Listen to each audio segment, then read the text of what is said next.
Hello students, welcome to our channel vision Guru. So ఇవాళ మనం 9th class Hindi నుంచి 5th lesson football lesson explain చేసుకోబోతున్నాము. So దీనికి ముందు లెసన్స్ అన్నీ కూడా మనం ఆల్రెడీ ఎక్స్ప్లెనేషన్ వీడియోస్తో పాటు క్వశ్చన్ అండ్ ఆన్సర్స్ కూడా ఎక్స్ప్లెయిన్ చేసి విత్ ఆన్సర్స్ పోస్ట్ చేస్తున్నామండి. ఎవరైనా చూడని వాళ్ళు ఉంటే ఒకసారి ప్లేలిస్ట్ చెక్ చేయొచ్చు. లింక్ కూడా నేను డిస్క్రిప్షన్లో ఇవ్వడానికి ట్రై చేస్తాను. సో ఈరోజు లెసన్ అయితే మనకి ఫుట్బాల్ అనమాట. చూడండి, ఫుట్బాల్ అనగానే మీ అందరికీ గుర్తుండొచ్చు. ఏం గుర్తొస్తుంది? ఫుట్బాలే గుర్తొస్తుంది కదా. సో మనకి క్రికెట్ ఆడడానికి ఒక బాల్ ఉంటుంది, బాస్కెట్ బాల్ ఆడడానికి ఒక బాల్ ఉంటుంది, అలాగే ఫుట్బాల్ కూడా ఒక బాల్ అనమాట. అంటే డిఫరెంట్ కైండ్స్ ఆఫ్ గేమ్స్ ఉన్నాయి మనకి. ఆ గేమ్స్కి మనము డిఫరెంట్ కైండ్స్ ఆఫ్ బాల్స్ని యూస్ చేస్తాము. సో ఇక్కడ మనము ఈరోజు ఫుట్బాల్ అనేటువంటి ఒక గేమ్ గురించి, ఆ గేమ్ నుంచి మనం ఏం నేర్చుకోవచ్చు, సో గేమ్ నుంచి ఏం నేర్చుకుంటాం, గేమే నేర్చుకుంటాం కదా అని మీరు అందరు అనుకోవచ్చు. అలా కాదు. అంటే ఇప్పుడు మనము ప్రకృతికి సీక్ అని చెప్పాము దీనికి ముందు లెసన్. ప్రకృతి నుంచి మనం ఏం నేర్చుకోవచ్చు, దాని నుంచి మనకి ఎటువంటి మెసేజ్ అనేది దొరుకుతుంది, ఇలాంటివి మాట్లాడుకున్నాం. అలాగే ఈ గేమ్ నుంచి కూడా మనకి ఏదో ఒక లెసన్ అనేది మనం తెలుసుకోవచ్చు అనమాట. ఒక నీతి అనేది తెలుసుకోవచ్చు, కొన్ని అలవాట్లు మనం దీని నుంచి మనం నేర్చుకోవచ్చు. సో అవేంటి అనేది మనం లెసన్లోకి వెళ్ళి తెలుసుకుందాం. ఇక్కడైతే మనకి ఇద్దరు పిల్లలు కనిపిస్తున్నారు, ఇద్దరు స్టూడెంట్స్. సో తన చేతిలో ఒక బ్యాట్ ఉందన్నమాట, టేబుల్ టెన్నిస్ బ్యాట్ ఉంది. సో అలాగే తన మెడలో మెడల్ కూడా వేసుకొని ఉన్నాడు. అంటే బహుశా వాళ్ళిద్దరూ కూడా గేమ్ గురించి మాట్లాడుకుంటూ ఉండుండొచ్చు. సో తను విన్ అయ్యాడు కదా, దాని గురించి కూడా డిస్కస్ చేసుకుంటూ ఉండుండొచ్చు. దానికి సంబంధించి ఇక్కడ క్వశ్చన్స్ ఇచ్చారు. तो खेल हमारे जीवन का अनोखा अंग है. खेलों से मनोरंजन होता है, मानसिक व शारीरिक विकास भी होता है. खेलों से अनुशासन व नियमों का पालन करने की प्रेरणा भी मिलती है. खेल में खेल भावना के साथ साथ सहयोग, सहनशीलता, नेतृत्व, अनुशासन आदि की भावनाएं होती है. సో ఈ గేమ్స్ అనేవి, ఈ స్పోర్ట్స్ అనేవి మన జీవితంలో ఒక ముఖ్యమైనటువంటి పాత్రని పోషిస్తాయి. ఎందుకంటే వీటి నుంచి మనకి ఎంటర్టైన్మెంట్ లభిస్తుంది, అలాగే ఫిజికల్ మెంటల్ స్ట్రెంగ్త్ కూడా లభిస్తుంది. సో ఎందుకంటే ఈ గేమ్స్ నుంచి మనం ఒక డిసిప్లైన్ నేర్చుకుంటాము, రూల్స్ రెగ్యులేషన్స్ ఎలా ఫాలో అవ్వాలి, ఇవన్నీ కూడా మనకి ఇందులో ఉంటాయన్నమాట. ఒక్కొక్క గేమ్ నుంచి మనం ఒక్కొక్కటి నేర్చుకోవచ్చు. పేషియన్స్ లెవెల్స్, మనము ఎలా ఓపిక్గా ఉండాలి. ఇప్పుడు గేమ్ అనుకోండి, ఒక గేమ్ ఆడాలి అంటే దాంట్లో కండిషన్స్ ఉంటాయి, రూల్స్ ఉంటాయి, రెగ్యులేషన్స్ ఉంటాయి, టైమింగ్స్ ఉంటాయి. సో అంటే ఈ టైం లోపల మనము చేసేయాలి అంటే చేసేయాలి. ఒక నిమిషం లేట్ అయినా కూడా అక్కడ మనకి ఒప్పుకోరనమాట. సో ఇలా ఆడాలి అంటే ఇలాగే ఆడాలి, వాళ్ళు ఒక కండిషన్ చెప్పారంటే అలాగే మనం ఫాలో అవ్వాల్సి ఉంటుంది. సో ఓపిక పట్టాలి, మన టర్న్ వచ్చేదాకా చూడాలి, వేచి చూడాలి, అందరితో కలిసి ఆడాలి. మనము ఒక్కరమే మన ఇష్టం వచ్చినట్టు చేస్తాము అంటే అది గేమ్ అనిపించుకోదు. అలాంటి వాళ్ళని గేమ్లో ఉంచుకోరు కూడా. సో గేమ్లో మనకి ఒక టీం ఉంటుంది. టీంలో రకరకాల వ్యక్తిత్వాలు గల, రకరకాల స్వభావాలు గల మనుషులు ఉంటారు. వాళ్ళందరితో మనం మింగిల్ అవ్వాలి, అందరినీ కలుపుకోవాలి. వాళ్ళు ఎలా ఆడుతున్నారో మనకెందుకులే, మన ఆట ముఖ్యం అనుకుంటే మనం గెలవలేము. మనతో ఆడేవాళ్ళు కూడా ఎలా ఉన్నారు, ఎలా ఆడుతున్నారు, వాళ్ళని ఎలా కలుపుకోవాలి, వాళ్ళ ఆటతో మన ఆటని మనం సమానంగా ఎలా చేసుకోవాలి, వాళ్ళు ఒకవేళ వీక్గా ఉన్నారు గేమ్లో, సో వాళ్ళని ఎలా సపోర్ట్ చేయాలి, వాళ్ళు స్ట్రాంగ్గా ఉన్నారు, వాళ్ళకి మనం ఎలా సపోర్ట్ అందించాలి. సో ఇలా రకరకాల పాయింట్స్ ఉంటాయన్నమాట ఏ గేమ్ అయినా సరే. సో ఇలా ఆటపాటల నుంచి మనం జీవిత పాఠాలు ఎన్నో నేర్చుకోవచ్చు. అదే ఇందులో చెప్పాలి అనుకుంటున్నారు. అందుకే మనకి ఇక్కడ ఫుట్బాల్ అనేటువంటి లెసన్ ఇవ్వడం జరిగిందనమాట. అయితే మనం లెసన్లోకి వెళ్ళిపోదాము. ఇక్కడ చూసుకున్నట్లయితే చూడండి, ఫుట్బాల్ ఒక సమ్మర్ కోచింగ్ క్యాంప్ జరుగుతోంది. సో కొంతమంది పిల్లలు నేర్చుకుంటున్నారు, కోచ్ ఇక్కడ నిలబడుకొని ఉన్నారు అనమాట, వాళ్ళ సార్ నిలబడుకొని ఉన్నారు. సో ఫుట్ అంటే ఏంటి? మన కాళ్ళు, అంటే మన పాదాలు. సో మన కాళ్ళతో ఆడతాం ఈ గేమ్ని, ఫుట్బాల్ మీ అందరికీ తెలిసిందే. సో అందుకే దీని పేరు ఫుట్బాల్. బాల్ని ఫుట్తో మనము అలా కొట్టుకుంటూ తీసుకెళ్ళి గోల్ చేస్తామన్నమాట. సో అందుకే దీన్ని ఫుట్బాల్ అని పిలుస్తారు. फुटबॉल प्रायः हमारे सभी स्कूलों में खेला जाता है. फुटबॉल मिला और लेकर खेलने निकल गए. यूँ भी हम लोग वॉलीबॉल तो खेलते ही आए हैं. इस तरह खेलते खेलते फुटबॉल भी खेलने का शौक पैदा हो गया और फुटबॉल मेरा प्रिय खेल बन गया. ఫుట్బాల్ అనేది దాదాపుగా అన్ని స్కూల్స్లో ఆడుతూనే ఉంటారు. ఫుట్బాల్ దొరికింది తీసుకొని, అంటే అది ఎలా ఆడతారు ఏంటి ఇదంతా తెలీదు.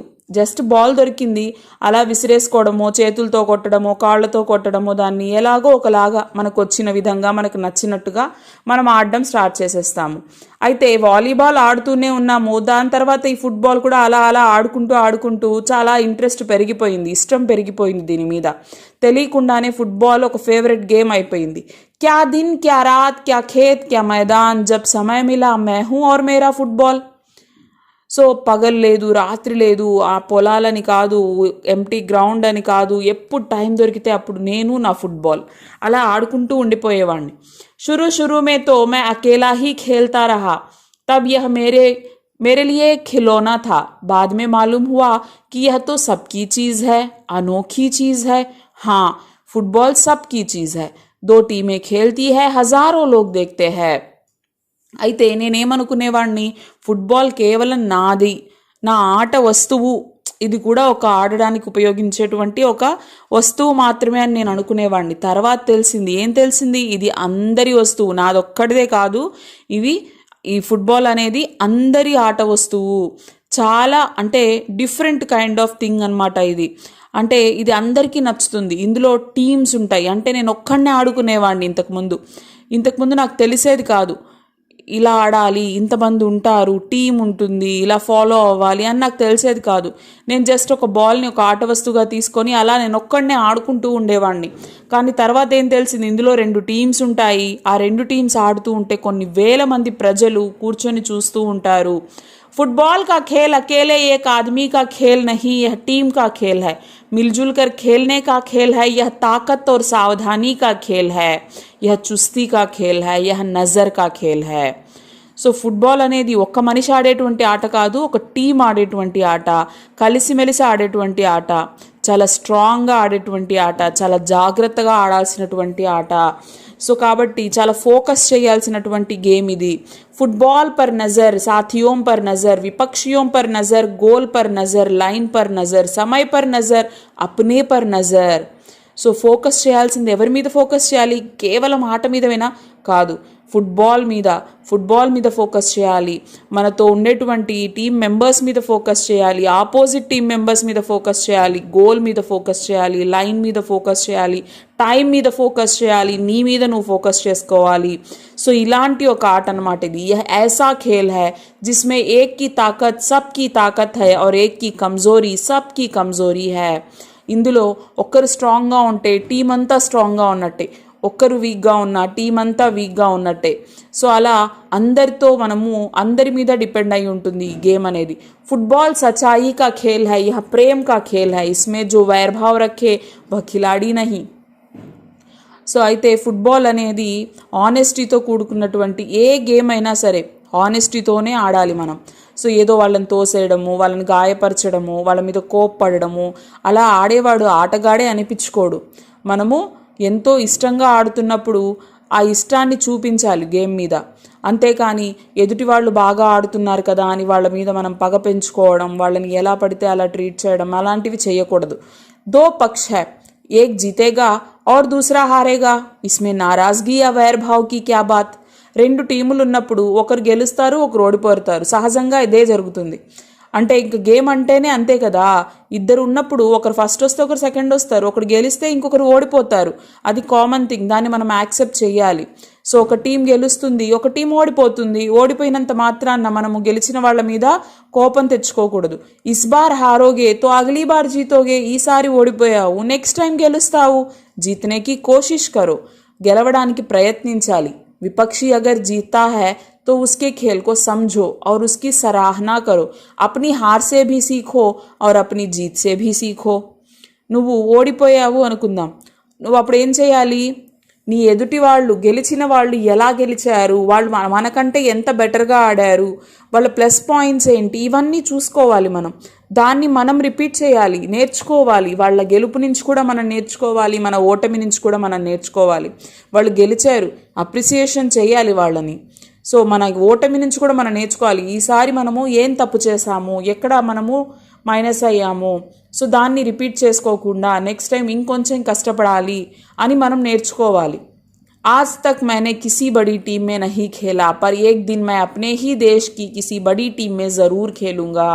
यही नहीं, मैं बाहर भी खेलना चाहता हूँ. आज नहीं तो कल मेरी इच्छा ज़रूर पूरी होगी. అయితే ఈ రోజుటి దాకా నేను ఏ పెద్ద టీంలో కూడా ఆడలేదు. జస్ట్ ఊరికే నేను దీన్ని ఒక ఆట వస్తువుగా అనుకుని ఆడుతూ ఉన్నాను. కానీ ఏదో ఒక రోజు నేను ఒక పెద్ద టీంతో ఆడతాను. మన దేశాన్ని అంటే మన దేశం గర్వంగా తలెత్తుకునేలాగా చేస్తాను. నేను ఇక్కడే కాదు బయటికి వెళ్ళి కూడా ఆడాలి అనుకుంటున్నాను. అంటే బయట దేశాలకి సైతం వెళ్ళి వాళ్ళందరి ముందు భారతదేశం గర్వపడేలాగా ఒక మంచి ఆటగాడిగా అనిపించుకోవాలి అని నేను కోరుకుంటున్నాను. సో నా ఈ కోరిక తప్పకుండా నెరవేరుతుంది అని చెప్పేసి చెప్తున్నారనమాట. సో ఇది మనకి ఫుట్బాల్ అనేటువంటి లెసన్. ఐ హోప్ మీ అందరికీ అర్థమైంది అనుకుంటున్నాను. దీనికి సంబంధించి మీకు ఏమైనా డౌట్స్ ఉన్నట్లయితే నాకు కామెంట్ సెక్షన్లో తెలియజేయండి. నేను తప్పకుండా రిప్లై ఇవ్వడానికి ట్రై చేస్తాను. Thank you.